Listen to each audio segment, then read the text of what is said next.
And welcome back to the Nutrimedical Report Live, and of course, lots of announcements. So we have Harley Schlanger back. Lots of important issues. The Wicked Witch of the West has announced that she is running for office, I guess, with the Rose Law Firm and the string of bodies and the corruption and $2.5 billion, which came out of just nowhere. Hillary Rotten Clinton and her entourage of globalist, communist, satanic maniacs are planning on foisting themselves on the public. And again, I mean, if this is the best we can get, it's unbelievable. And we have lots of other issues to talk about with Harley today. Harley, what are the key issues that are burning over at the LaRouche Foundation? Well, what we're looking at primarily is the question of the speed at which there's a consolidation of fascist policies. The administration is basically supporting Nazis in Ukraine, people who are openly avowed Nazis who are now in the top positions in the Ukrainian government. And the militia, the National Guard of Ukraine, which is run by the right sector fanatics, and these right sector people are admirers of the Ukrainians in World War II who joined the SS to exterminate Russians, Poles, and Jews in Ukraine. They're not only incorporated as the leading force in the Ukrainian military, but we're sending Americans to train them to use weapons against Russia. Now, this is something Obama knows these are Nazis. Victoria Nuland chose them precisely because they're Nazis. And I think this is really an important thing to think about, because we're also seeing an escalation of Nazi ideology in terms of radical population reduction when it comes to dealing with the water problems on the West Coast, where Jerry Brown, who's always had underneath his green cover, he's always been a Nazi. What Brown is saying is that California really can't support more than 500,000 people. So what are you going to do with the other 37.5 million? And that's what we're seeing with water rationing, water conservation, and so on. I think this is really a dangerous moment. And in this situation, to have a choice between Jeb Bush and Hillary Clinton, Hillary, who has attached herself to the fascist Obama, and Jeb, whose family has continuity supporting Nazis going back to his grandfather. This is a dangerous moment, Bill. Oh, well, in fact, what we're seeing now is a grab by transnational globalist satanic boards, which are usually the face of things like the Trans-Pacific and Transatlantic partnerships to make all governments vestigial, so they can seize resources in countries and in continents like Africa, where basically everything's up for grabs. I was listening to an album by Donald Fagen, one of the more recent ones, called Everything Must Go. In other words, it's cancellation day is the way the song starts. And people need to understand what's really going on now is, as far as the globalists are concerned, it's on. They want to grab every mineral resource, water resource. They want to reduce the population. They're ready to do it now. This is not a warm-up. This is the big show right now. And it's coming really quickly, because just as an example, Keisha Rogers today is at a water conference sponsored by the Texas government. Of course, everyone thinks, well, Texas is not like crackpot Jerry Brown, left-wing radical. Texas will be different. No, it's not at all. What's the main agenda item? How to enforce conservation. Now, there's a difference between what Jerry Brown wants to do and what the neocons want to do, but it has the same effect. Brown wants to do it by government edict. And they're going to start telling you in California how often you can bathe, how much water you can use for dishwashing and things of that sort. Forget watering lawns. Most people have stopped watering lawns a long time ago. But they're setting up public showers in sections of California. And you know what an image. To me, it's reminiscent of people in the gas chambers being told they're going for a shower and they end up getting gassed. In Texas, and what do the conservatives in California and in Texas say? Oh, no, government shouldn't do the rationing. We should let the free market do the rationing. Let the water prices go as high as they need to so that people will stop using water. Now, meanwhile, while Brown is ordering cutbacks of water to communities, Nestle's, the globalist, fascist used to be a chocolate company, then it branched out into formula, and then into water. They're able to get water, as much water as they need in California, for 3 cents a gallon, and they sell it for the equivalent of $16 a gallon. So this is an example of how the so-called private sector is going to use so-called free market to ensure that the rich have water and everyone else has nothing. Well, what's going on? This is the final genocide. This is not a game here.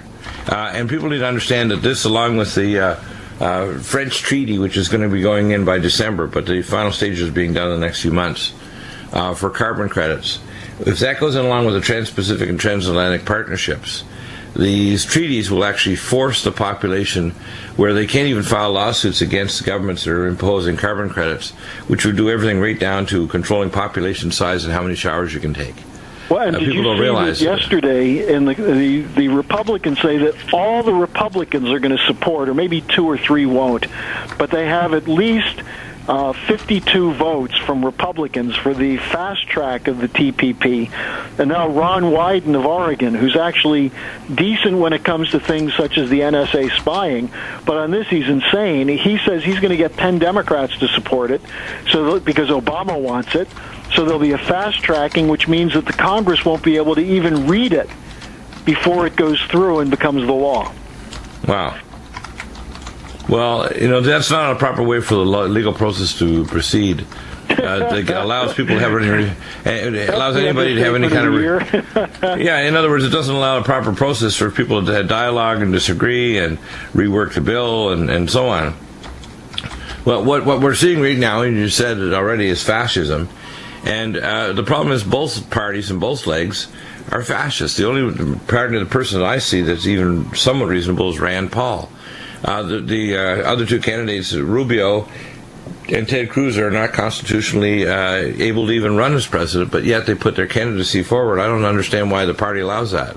Well, I hate to say it, but Rand Paul is reneging on his father's commitments against foreign entanglements, because Rand Paul thinks the road to the Republican nomination runs through Sheldon Adelson and these right-wing Zionists in the Republican Party. I don't think Cruz I'll take a little bit of a citizen than any other citizenship. Well, here's where I view it as Israel. Israel, I call it's a real hell. Okay, and I can say that because I have a Coenic background, so people can't say that if you're black, you can say black things. What we have is a situation where we need to literally annex the state of Israel so that the Joint Chiefs of Staff can go to sleep at night and not worry that Netanyahu, because he's nuts, will start a nuclear war by attacking Iran by bombing it. With, by the way, equipment that we gave him. Obama's on one hand saying like he's having a bromance hissy fit with Netanyahu, that he's not getting along, but yet on the other hand he's giving him long-range bomber tankers and other equipment to make certain that they can make the long-range flights 1,500 miles each way to drop bombs and come back after they blow up the Bushehr reactor, which would cause a radiation cloud. And I belong to the Physicians for Social Responsibility for over 40 years, and the radiation cloud that will come out of that Bushehr reactor site will be large enough that it'll make Fukushima look like a garden party, and it'll poison much of Myanmar, most of southern China, where the major population and business areas are, South Korea, Japan, and of course we're in the tailpipe of this mess that'll hit here. And the problem is they're already doing refueling of Saudi jets that are bombing in Yemen. So they're testing out their capabilities. It's the U.S. The U.S. is supporting the Saudi intervention in a war in Yemen, when we put sanctions against Russia, and the Russians didn't even launch bombing attacks or things of that sort in the Ukraine. So it shows, again, the hypocrisy of Obama, the lying hypocrisy of a so-called Nobel Peace Prize winner. Oh, yeah. Well, actually, I think the Nobel Peace Prize was being an anti-peace prize. In other words, I think they've just changed the spelling. It's PIECE, pieces of people, nations. Either that or No Balls Peace Prize. Exactly, maybe. All kinds of reasons to get the Nobel Peace Prize if they changed it like that.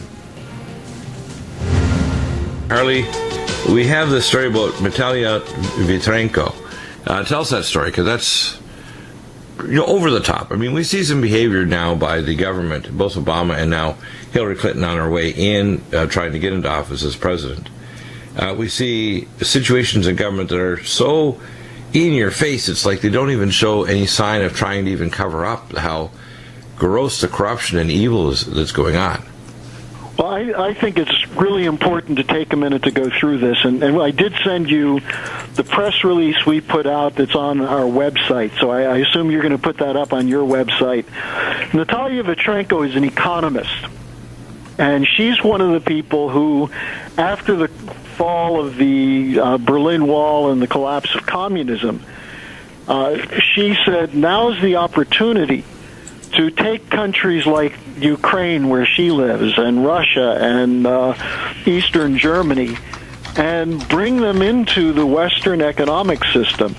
That they had skilled labor force, educated workers. They just had very bad infrastructure and very bad industry because of the communist system. And so she joined with Lynn and Helga LaRouche back in the early 90s, saying that if the West really wanted to end the Cold War and create a global economic renaissance, invest in these countries to help them modernize their industry and their technology, and it would mean jobs in the West and in the East. And instead, the West went with the London Wall Street plan of privatizing everything and stealing everything that wasn't nailed down. And that's what happened with Yeltsin. That's how Russia got into trouble. And Natalia stood up against that courageously, and she ran twice for president of Ukraine, and she got 11% the second time she ran. But during that campaign, there was a grenade tossed onto a stage where she was speaking, and one of her security guards dove on it, and he was severely injured. Several other people were hurt. And Natalia has been targeted by the networks that are supported by Obama right now, the hardcore right wing in Ukraine, which longs for the days of the Gestapo and the SS. So Natalia has continued to speak out, and she's from Western Ukraine. She's not an ethnic Russian. She's a Ukrainian. But she's one of a number of courageous people who have spoken out against the Poroshenko regime and the Yatsenyuk regime and attacked Victoria Nuland, the right-wing neocon who worked under Dick Cheney and then went right to work under Hillary Clinton. By the way, this is a perfect damnation of Hillary, that she had no problem taking one of the agents of Dick Cheney and putting that person in charge of the State Department's Eastern Europe desk.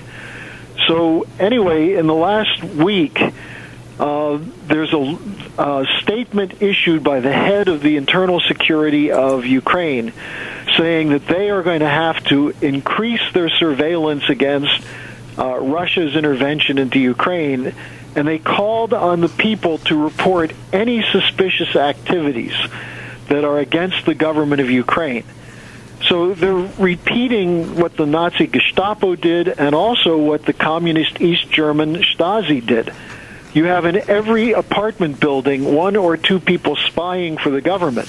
And the head of the Interior Department in Ukraine said that we want to model this on the OUN. Now, the OUN is the grouping in Ukraine under Stefan Bandera that merged with the Nazi SS during World War II. So they're openly calling for this grouping to head their internal security and their military. Yarosh, the leader of the right sector in Ukraine, which is the pro-Nazi party, their symbol is the SS symbol.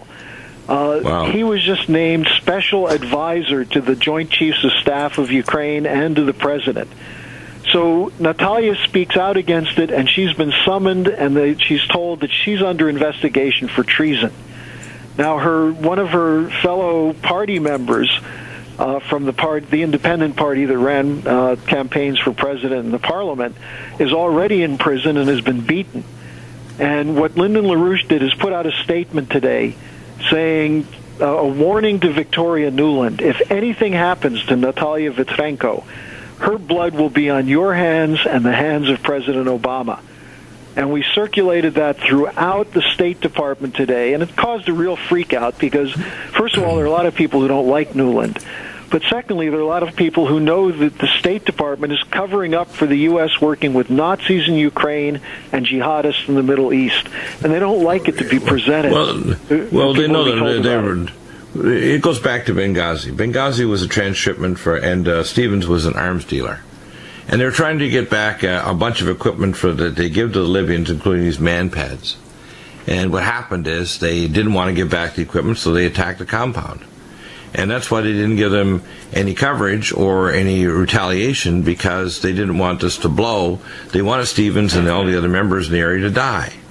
And the same thing's going to... Bill, the real thing is that's because what we did in Libya was illegal. It was unconstitutional. Oh, of course it was, but we're also shipping... into power, we armed them, and then we let those arms go to the so-called rebels in Syria, who now are the Islamic State that were supposedly fighting. Well, they're giving to the al-Nusra al-Qaeda, which are the worst of these arms dealers, and we actually were transshipping equipment we were trying to re-sequester from the Libyans, and ticked off the Libyans, especially trying to get these man pads back, which we gave to them illegally, and we were shipping a whole bunch of equipment to Syria to do a regime change there, several $100 million.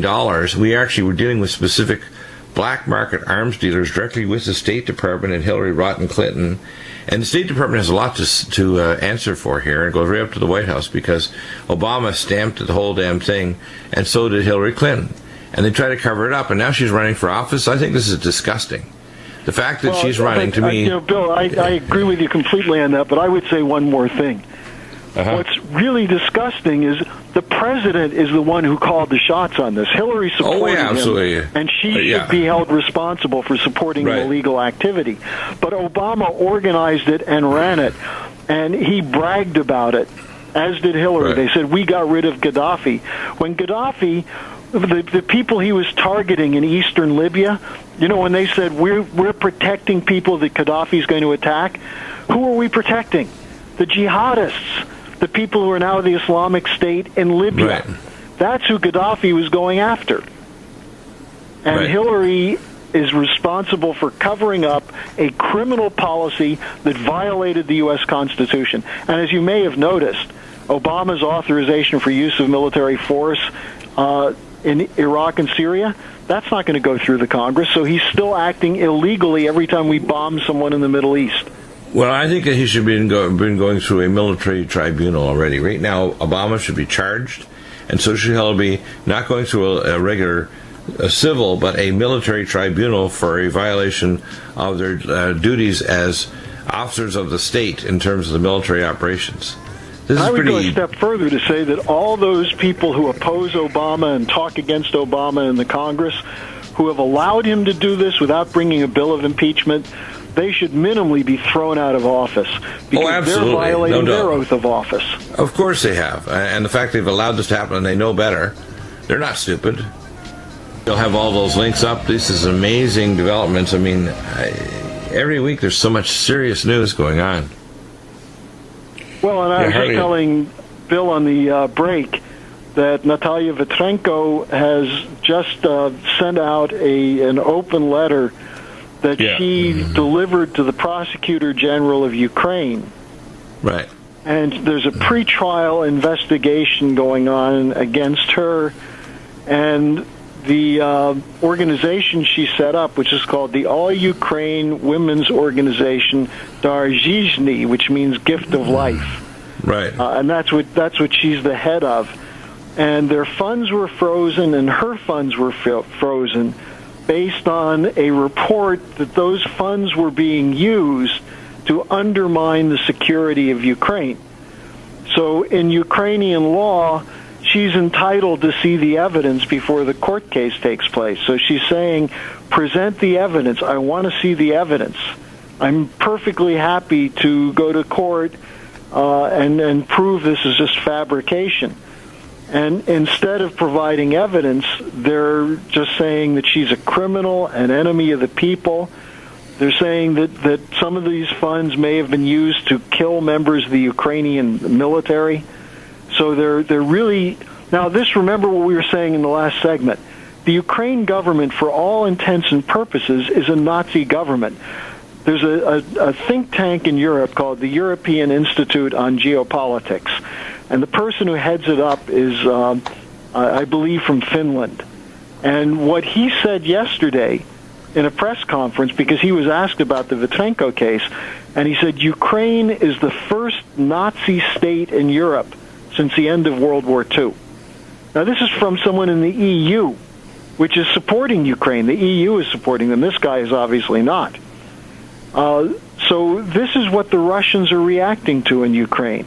We're putting troops into Latvia and Lithuania. We're training the pro-Nazi militia in Ukraine. And this is why there's a real danger of war. And when Putin talks about this, he's being very straightforward. He's saying, I have to defend the interests of the Russian people. Yeah. Now, then as you and I were talking on the break, the other thing on this Yemen situation, the Houthis, who now the press is saying are surrogates for Iran, in fact, the Houthis 6 years ago were the strongest supporters of the pro-U.S. president of Yemen, who was overthrown by this guy, Hadi, who became the new president, and he's the one who let the U.S. set up drone strikes in Yemen, which made the U.S. unpopular and helped build up al-Qaeda. Now, the Houthis include the supporters of the previous president, plus the military, plus their own tribes. They fought and overthrew the Hadi government, but they also have been hunting down al-Qaeda very effectively.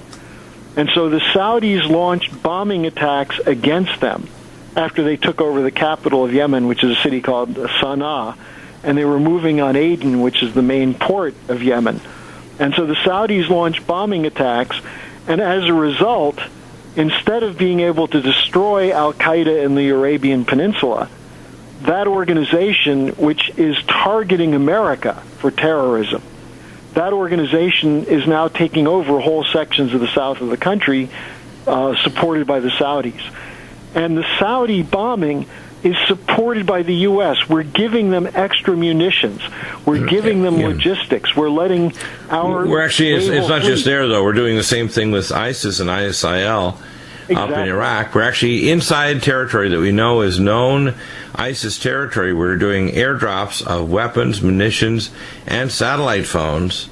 That end up mysteriously in the hands of the enemy. No, it's directly in the hands. We're actually supporting directly ISIS on the one hand, and we're letting the Quds Force militia from Iraq and the Iranian special, I guess their special forces, call in airstrikes with B-2B bombers on these same sites. It's like, this is so schizophrenic and weird. It's like, you've got to be kidding. We're actually on both sides. Fighting ISIS, and we're still supporting ISIS and ISIS's supporters like Saudi Arabia. And exactly. Obama is still saying that Assad has to go. And now the latest is, according to the Turkish press, that the Turkish president, who wants to restore the Ottoman Empire, he's just angry that ISIS is the one proclaiming a caliphate, because he'd like to be the caliph.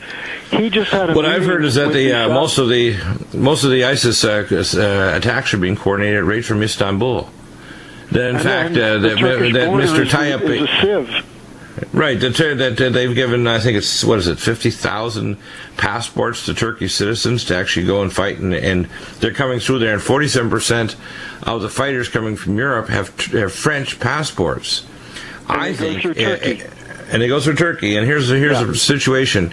What I think should happen is, if we know any of these people have actually left their countries, whether it's Europe or in America, to fight with ISIS, they immediately have their citizenship revoked. If they return to the country, go to prison for good, into a military prison for life, never to be released. Because they're going to go back out and fight. The United States should stop supporting Erdogan, the Turkish president, because what he did yesterday is he had a meeting with the top Saudi officials where he agreed that he would work with the Saudis to build up the anti-Assad forces. And what they're saying is that, well, we don't like ISIS and we don't like the al-Nusra Front, which is the al-Qaeda front in Syria. But if they come to power, that's the choice of the people. Well, there's actually immediately after that, the Turkish opposition started in the parliament demanding that the president describe whether or not he's planning on sending Turkish troops into Syria, because that's what it looks like is about to happen. Right. So you have this explosion of war in the Middle East, and meanwhile John Kerry, who's doing the negotiations with the Iranians, is then turning around saying Iran is supporting with arms and personnel the forces in Yemen. Even the Saudis, although they're saying the Yemenis are puppets of Iran, the Saudis are not saying that the Iranians are supplying them. So here you have Kerry, coming out with a statement. On the one hand, he's working with the Iranians. The other hand, he's working with the Saudis. This administration is crazy. Such a disaster. Oh, it's crazy. And here's what's happened. Right now, we're within a hair trigger, 5 to 8 miles away from the downtown capital and the palace for the president of Syria, Bashar al-Assad, who I saw in 60 Minutes weekend before last. And he was very lucid, very competent. He's an eye doctor trained in London. Okay? People need to grasp that. He's not a maniac. He understands Wahhabism, knows it's dangerous. He also clearly on defends Christians and Jews. Exactly. Defends Christians and Jews. Now, here's what's going to happen. At some warning, and this is just a scenario, it's not a reality thing and not news, there's going to be one or more of the military officers that has been trained by Russians on these Yukon hypersonic cruise missiles. And they're going to get a notice that they've just bombed a palace in Damascus with U.S. strikes by B-2B bombers. And at that moment, they decide to lock on because the U.S. aircraft carriers and so on are within 180 miles of the strike zone of these cruise missiles. And they're going to come whipping in at Mach 8 and completely beyond the defenses of the American Navy. And you're going to see a number of the naval ships go to the bottom of the Persian Gulf. And what will happen, that Mediterranean area around Syria is going to become a war zone. You're going to see northern Iraq blow up because that area there around the Strait of Hormuz, the Iranians will just immediately close it. They will threaten any ship going through that area. They'll bring it to the bottom of the Persian Gulf, of the strait, which is only a mile and a quarter across. And the people that will close it will be Lloyd's of London, the insurance carriers. The microsecond that they find out that the Iranians are on high alert and we've made an attack on Syria, there won't be a drop of oil going through the Middle East. 1/3 of the oil on the planet goes through that little strait every day. 1/3. That means the world economy will immediately crash. That means the debt on the derivatives will immediately come due, and we will see a catastrophic collapse of everything. Everything is going to go to hell in a handcart. And I believe it's going to happen probably by this summer. And, we talked about climate denial. Yesterday we had our expert on, Mike Murphy, talking about this lawsuit against the carbon credit garbage. And by the way, in France, they're planning to push it through by February. And if with treaties, they'll wipe out the ability to even sue these characters and stop these transnational corporations from forcing carbon credits, which will literally go right down to delicensing people to even have wild reproduction, to have children. The water shortage here in California could easily be corrected by 3 different factors. There's a tiny ocean out there called the Pacific, the largest ocean on the planet. Tiny ocean. We have primary oil water, which is underneath the tectonic plates, and Nawapa, which is a project that's been talked about for near 50 years with John F. Kennedy's administration back in the early 60s. There's no excuse for this. We could have had giant waterways and lakes and rewilding, if you want to call it, providing a biosphere that's stable for the southwest United States for many years. That's what the nature of man is. We're here to improve nature. And instead, and stabilize it. Because of the predominance of the so-called environmentalists, who are really not environmentalists, they're depopulation advocates. Like Al Gore. Gore was at the South by Southwest conference here in Austin, Texas, 2 weeks ago, and what did he say? People who deny the science of global warming should be punished by law. Right. In other words, scientists who disagree with the ideological beliefs of Al Gore should be thrown in jail. And I was describing to you Michael Sager, who I think has been on this program before, met with a man named O'Connell, who is the chief expert for Jerry Brown on water. And they were talking, it was a rational discussion, and then Mike brought up that he doesn't think that the idea of stopping CO2 is going to make it rain. that has nothing to do with it. In fact, it'll probably, as you were saying, have the opposite effect.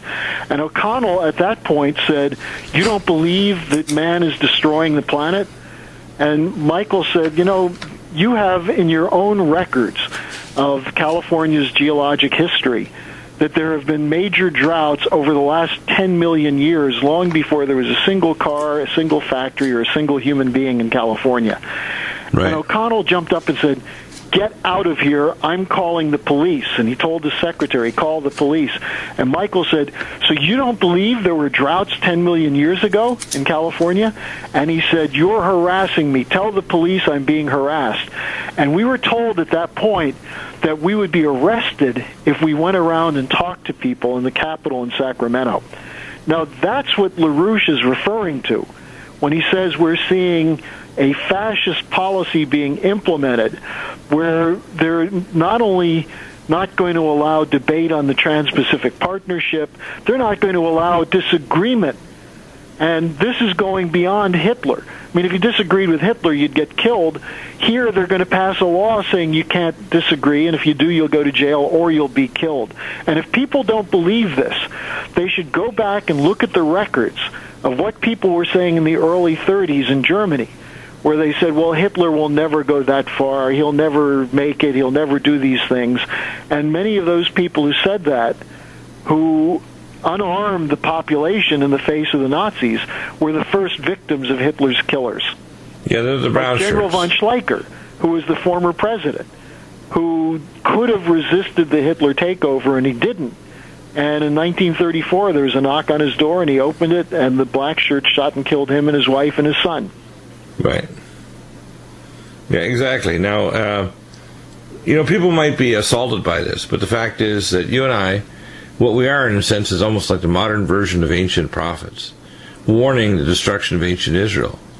And I like to look at America, I call Ephraimerica, which is like the apostate northern tribes of Israel who have gone away and followed the gods of Baal and Moloch. And now God's bringing judgment on them. That's what's happening to America and the world. We're at a stage now where, though, this is terminal. If this was the intensive care unit where we're talking about the planet and the geopolitical system, you and I would be walking in as doctors and saying, well, let's see, we just did rounds on these on the situation here.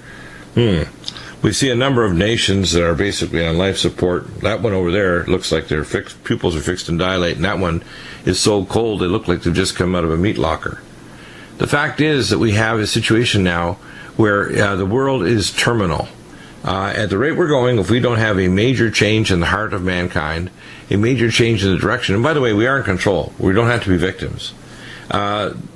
We don't have decades. We have years before it's the end of civilization. I was listening to a song before I drove back from my massage this morning, and it's Everything Must Go by Donald Fagen. And it's basically, it's called the song is called The Last Call to the Last Mall. And how you'd exit the ramp and see the crimson blood red sky. Because everything is being recalled, everything's being said, it's time to end it all. And that's where we are. And people say, no, Dr. Deagle, you're just a negative person. No, I'm not. I'm a positive person. If you expose the truth, just like an abscess in a surgical setting, and you unveil it, and you put a drain in, and you give the person IV antibiotics, and you give them our nutraceuticals, our Nutridyne, and other things, they'll survive. But if you don't, and you pretend the abscess isn't going on, and remember, the abscess is not caused by Obama or the globalists. I call it the abscess, the pimple on the abscess of the body politic is Obama and the globalists, and the abscess is caused by the apathy of the public who believe otherwise and want to attack those like you and I and LaRouche Foundation that want to tell them the truth. They are responsible for this mess, and they're in action when they see Hillary rise to try to run for president, or the Republicans lie to us and do more evil themselves, and both parties are supporting evil like ISIS and ISIL, supporting Saudi Arabia and Qatar and Yemen. At the same time, they're saying they want to threaten Russia.